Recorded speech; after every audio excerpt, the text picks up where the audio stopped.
ಜಿಯೋಪಾಲಿಟಿಕ್ಸ್ನಲ್ಲಿ ಒಂದು ಹಳೆಯ ಸಾಮ್ಯತೆ ಇದೆ. ಇಲ್ಲಿ ಶಾಶ್ವತ ಸ್ನೇಹಿತರೂ ಇರೋದಿಲ್ಲ, ಶಾಶ್ವತ ಶತ್ರುಗಳೂ ಇರೋದಿಲ್ಲ. ಇಂದು ಬಂದಿರುವ ಒಂದು ಸುದ್ದಿಯು ಮತ್ತೊಮ್ಮೆ ಈ ಮಾತನ್ನು ಸಾಬೀತುಪಡಿಸುತ್ತಿದೆ. ಚೀನಾ ಒಂದು ಕಾಲದಲ್ಲಿ ಭಾರತದೊಂದಿಗೆ ಸ್ನೇಹ ಮಾಡೋಣ ಎಂದು ಹೇಳಿಕೊಳ್ಳುತ್ತಿತ್ತು.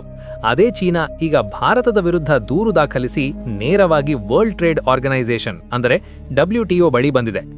ಚೀನಾದ ಆರೋಪ ಏನಂದ್ರೆ ಭಾರತ ತನ್ನ ಮಾರುಕಟ್ಟೆಯಲ್ಲಿ ಚೀನೀಸ್ ವಸ್ತುಗಳನ್ನು ಚೆನ್ನಾಗಿ ಮಾರಾಟ ಮಾಡಲು ಬಿಡುತ್ತಿಲ್ಲ ಎಂದು. ನೋಡಿದರೆ ಸಾಮಾನ್ಯವೆನಿಸುವ ಈ ವಿಷಯದ ಹಿಂದೆ ಬಹಳ ಆಳವಾದ ಕಥೆ ಇದೆ. ಭಾರತ ಚೀನಾ ನಡುವೆ ಇಂತಹ ಪರಿಸ್ಥಿತಿ ಏಕೆ ಬಂದಿದೆ? ಈ ವಿವಾದ WTOವರೆಗೆ ಹೇಗೆ ತಲುಪಿತು? ಮತ್ತು ಈ ಹೋರಾಟದಿಂದ ಯಾರಿಗೆ ಲಾಭ ಎಂಬ ಪ್ರಶ್ನೆಗಳು ಬರೋದು ಸಹಜ. ಆದ್ದರಿಂದ ಈ ಇಡೀ ಅಭಿವೃದ್ಧಿಯನ್ನು ಸಂಕ್ಷಿಪ್ತವಾಗಿ ಅರ್ಥ ಮಾಡಿಕೊಳ್ಳೋಣ. ಆದರೆ ಮೊದಲು ಒಂದು ಚಿಕ್ಕ ವಿನಂತಿ: ಈ ವಿಡಿಯೋಗೆ ಒಂದು ಲೈಕ್ ಮಾಡಿ, ಚಾನಲ್ಗೆ ಸಬ್ಸ್ಕ್ರೈಬ್ ಮಾಡಿ. ನಿಮಗೆ 1 ಸೆಕೆಂಡ್ ಕೆಲಸವಾದರೂ ನಮಗೆ ಬಹಳ ದೊಡ್ಡ ಸಹಾಯವಾಗುತ್ತದೆ. ಈಗ ಮೊದಲು ಈ ದೂರು ಎಲ್ಲಿ ದಾಖಲಿಸಲಾಗಿದೆ ಎಂದು ನೋಡೋಣ. ಈ ದೂರು ಸ್ವಿಟ್ಜರ್ಲೆಂಡ್ನ ಜಿನೀವಾದಲ್ಲಿ ದಾಖಲಿಸಲಾಗಿದೆ. ಜಿನೀವಾ ಎಂದರೆ ವರ್ಲ್ಡ್ ಟ್ರೇಡ್ ಆರ್ಗನೈಸೇಷನ್ ಪ್ರಧಾನ ಕಚೇರಿ ಇರುವ ಸ್ಥಳ. WTO ಎಂದರೆ ಸುಮಾರು 160ಕ್ಕಿಂತ ಹೆಚ್ಚು ದೇಶಗಳು ಒಟ್ಟಾಗಿ ಅಂತಾರಾಷ್ಟ್ರೀಯ ವಾಣಿಜ್ಯ ನಿಯಮಗಳನ್ನು ನಿರ್ಧರಿಸುವ ಸಂಸ್ಥೆ. WTOದ ಗುರಿ ಏನೆಂದರೆ ಯಾವುದೇ ದೇಶದ ವಸ್ತುಗಳು ಮತ್ತೊಂದು ದೇಶದಲ್ಲಿ ಮಾರಾಟವಾಗುವಾಗ ಭೇದ ಭಾವ ತೋರಬಾರದು, ಅನಾವಶ್ಯಕವಾಗಿ ತೆರಿಗೆಗಳನ್ನು ಹಾಕಬಾರದು ಅಥವಾ ಅಂತಹ ನಿಯಮಗಳನ್ನು ಮಾಡಬಾರದು. ಇದರಿಂದ ಆ ವಸ್ತುಗಳು ಮಾರುಕಟ್ಟೆಯಲ್ಲಿ ನಿಲ್ಲಲಾರವು. ಅಂದರೆ ಮುಕ್ತ ವಾಣಿಜ್ಯವನ್ನು, ಫ್ರೀ ಟ್ರೇಡ್ ಅನ್ನು ಉತ್ತೇಜಿಸುವುದೇ ಇದರ ಗುರಿ. ಹಿಂದೆ ಇದನ್ನು ಗ್ಯಾಟ್ ಎಂದು ಕರೆಯುತ್ತಿದ್ದರು. 1995ರ ನಂತರ ಇದನ್ನು ವರ್ಲ್ಡ್ ಟ್ರೇಡ್ ಆರ್ಗನೈಸೇಷನ್ ಎಂದು ಬದಲಾಯಿಸಲಾಯಿತು. ಈಗ ಅದೇ ಸಂಸ್ಥೆಯ ಬಳಿ ಚೀನಾ ಭಾರತದ ವಿರುದ್ಧ ದೂರು ತಂದಿದೆ. ಚೀನಾ 2 ಪ್ರಮುಖ ಕ್ಷೇತ್ರಗಳ ಬಗ್ಗೆ ಆಕ್ಷೇಪ ವ್ಯಕ್ತಪಡಿಸಿದೆ: ಸೋಲಾರ್ ಸೆಕ್ಟರ್, ಸೆಮಿಕಂಡಕ್ಟರ್ ಸೆಕ್ಟರ್.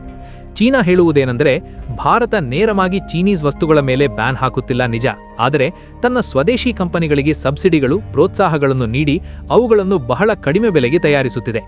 ಇದರಿಂದ ಚೀನೀಸ್ ವಸ್ತುಗಳು ಭಾರತೀಯ ಮಾರುಕಟ್ಟೆಯಲ್ಲಿ ನಿಲ್ಲಲಾಗುತ್ತಿಲ್ಲ. ಅಂದರೆ ನಿಯಮಗಳ ಪುಸ್ತಕದಲ್ಲೇ ಇದ್ದುಕೊಂಡು ಆಟವನ್ನು ತಲೆಕೆಳಗು ಮಾಡಿದೆ ಭಾರತ ಎಂಬುದು ಚೀನಾದ ಆರೋಪ. ಇದು ಮೊದಲ ಬಾರಿಯಲ್ಲ.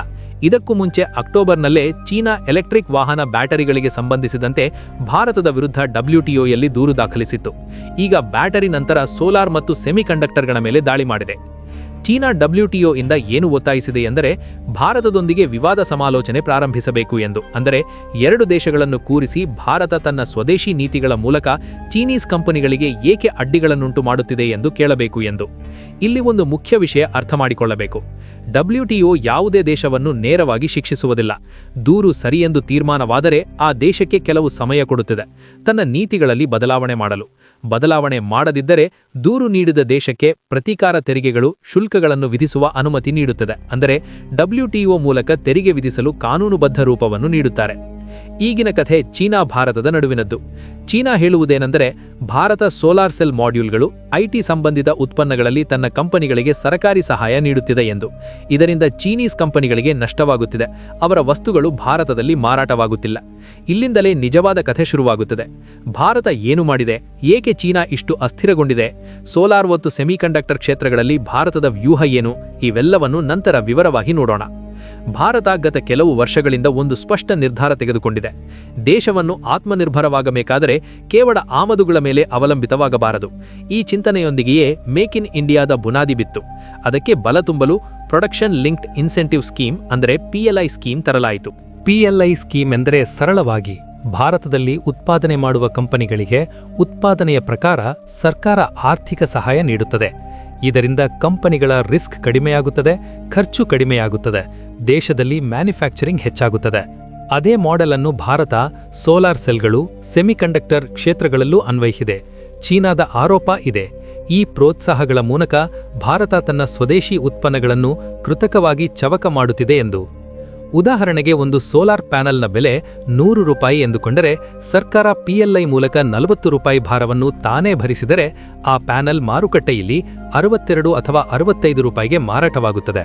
ಹಾಗಾದರೆ ಇಷ್ಟು ಕಡಿಮೆ ಬೆಲೆಯ ಭಾರತೀಯ ಆಯ್ಕೆ ಇದ್ದಾಗ ಯಾರು ಚೀನೀಸ್ ಪ್ಯಾನಲ್ ಖರೀದಿಸುತ್ತಾರೆ? ಇಲ್ಲಿಗೆ ಚೀನಾಕ್ಕೆ ನೋವು. ಸೋಲಾರ್ ಕ್ಷೇತ್ರದಲ್ಲಿ ಚೀನಾ ಇನ್ನೂ ಪ್ರಪಂಚದ ಅತಿ ದೊಡ್ಡ ಆಟಗಾರ. ಪ್ರಪಂಚದಲ್ಲಿ ತಯಾರಾಗುವ ಸೋಲಾರ್ ಕಾಂಪೋನೆಂಟ್ಗಳಲ್ಲಿ ಸುಮಾರು 80% ಚೀನಾದಲ್ಲೇ ತಯಾರಾಗುತ್ತವೆ.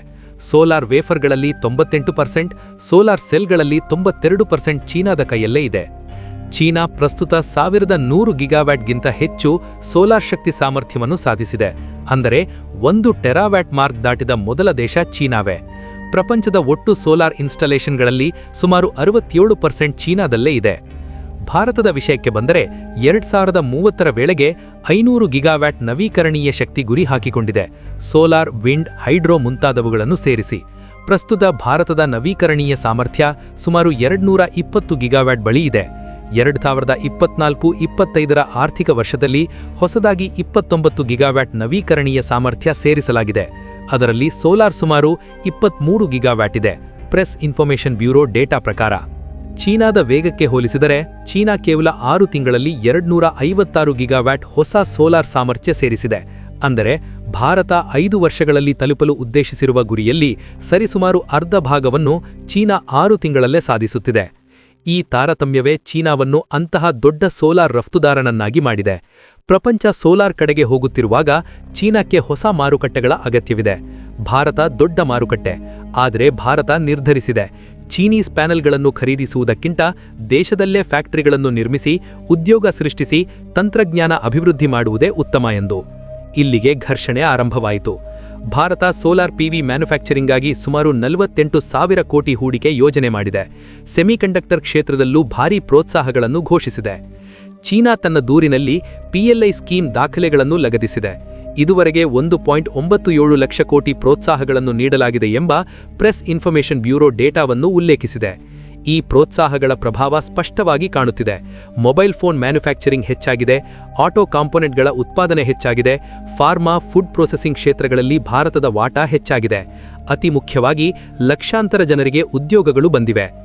ಸರ್ಕಾರಿ ಡೇಟಾ ಪ್ರಕಾರ PLI ಸ್ಕೀಮ್ ಮೂಲಕ ಇದುವರೆಗೆ 16 ಲಕ್ಷ ಕೋಟಿ ಮೌಲ್ಯದ ಮಾರಾಟಗಳು ನಡೆದಿದ್ದು ಸುಮಾರು 12 ಲಕ್ಷಕ್ಕಿಂತ ಹೆಚ್ಚು ಉದ್ಯೋಗಗಳನ್ನು ಸೃಷ್ಟಿಸಲಾಗಿದೆ. ಇದೇ ಮಾಡೆಲ್ ಚೀನಾಕ್ಕೆ ಗಟ್ಟಿಯಾಗಿ ತಾಗುತ್ತಿದೆ. ಅದಕ್ಕೆ ಚೀನಾ ಮತ್ತೆ WTO ಮೇಲೆ ಬೀಳುತ್ತಿದೆ. ಮೊದಲು EV ಬ್ಯಾಟರಿಗಳ ಮೇಲೆ, ಈಗ ಸೋಲಾರ್ ಸೆಮಿಕಂಡಕ್ಟರ್ಗಳ ಮೇಲೆ. ಆದರೆ ನಿಜವಾದ ಪ್ರಶ್ನೆ ಇದು, WTO ಭಾರತವನ್ನು ತನ್ನ ನೀತಿಗಳನ್ನು ಬದಲಾಯಿಸಲು ಒತ್ತಾಯಿಸಬಲ್ಲದೆ ಅಥವಾ ಭಾರತ ತನ್ನ ವ್ಯೂಹದ ಮೇಲೆ ಅಚಲವಾಗಿರುತ್ತದೆಯಾ? ಈ ಪ್ರಶ್ನೆ ನಿಮ್ಮೆಲ್ಲರಿಗೂ. ಕಮೆಂಟ್ ಬಾಕ್ಸ್ನಲ್ಲಿ ನಿಮ್ಮ ಅಭಿಪ್ರಾಯವನ್ನು ತಪ್ಪದೇ ಬರೆಯಿರಿ. ಈ ವಿಡಿಯೋವನ್ನು ಲೈಕ್ ಮಾಡಿ, ನಿಮ್ಮ ಸ್ನೇಹಿತರಿಗೆ ಶೇರ್ ಮಾಡಿ. ಇನ್ನಷ್ಟು ಇಂತಹ ಮಾಹಿತಿಪೂರ್ಣ ವಿಡಿಯೋಗಳಿಗಾಗಿ ಚಾನೆಲ್ಗೆ ಸಬ್ಸ್ಕ್ರೈಬ್ ಮಾಡಿ, ಬೆಲ್ ಐಕಾನ್ ಅನ್ನು ಆಲ್ ಮೇಲೆ ಸೆಟ್ ಮಾಡಿ. ಧನ್ಯವಾದಗಳು ಸ್ನೇಹಿತರೆ, ವೀಕ್ಷಿಸಿದ್ದಕ್ಕೆ ಧನ್ಯವಾದಗಳು. ಜೈ ಹಿಂದ್, ಜೈ ಶ್ರೀರಾಮ್.